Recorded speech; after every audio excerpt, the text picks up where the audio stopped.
ভাবার কোনো কারণ নাই যে শহীদদের ব্যাপারটা তো আমাদের কাছে অত্যন্ত গুরুত্বপূর্ণ, কারণ যে পরিবারগুলো তাদের সন্তান হারিয়েছে, স্বামী হারিয়েছে, ভাই হারিয়েছে, তাদের তো একেবারে চিরজীবনের জন্য গেছে।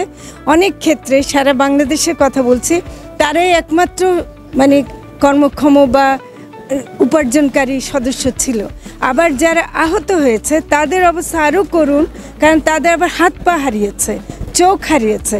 তো কাজে এখানে আমি মনে করি যে এখানে কোনো রকমভাবে আমাদের যে কাজে একটু দেরি হয়েছে সেটা আমরা নিজেদের সাফাই গাইছি না, কিন্তু আমরা যখন দেখছি যে একটু দেরি হয়ে গেছে এবং সেটার জন্য আমরা গত পরশু আমরা সিদ্ধান্ত দিয়েছি যে সরকার তাদের জন্য সারা জীবন চিকিৎসার দায়িত্ব নিচ্ছে। যাদেরকে বিদেশ পাঠাতে হবে তাদেরকে দরকার হলে বিদেশ পাঠানো হবে, যে যাদের চিকিৎসা দেশে করা সম্ভব না, এবং তাদেরকে পুনর্বাসনের জন্য যেভাবে তাদেরকে প্রশিক্ষণ দিতে হয় বা সহযোগিতা করতে হয় সেটা আমরা করব। কাজেই আমরা সরকারের দিক থেকে এই ব্যাপারটা ঘোষণা করছি যে আহত এবং শহীদ পরিবার, আহতদের মধ্যেও দেখেন দিনে দিনে কিন্তু অনেকে মারাও যাচ্ছে।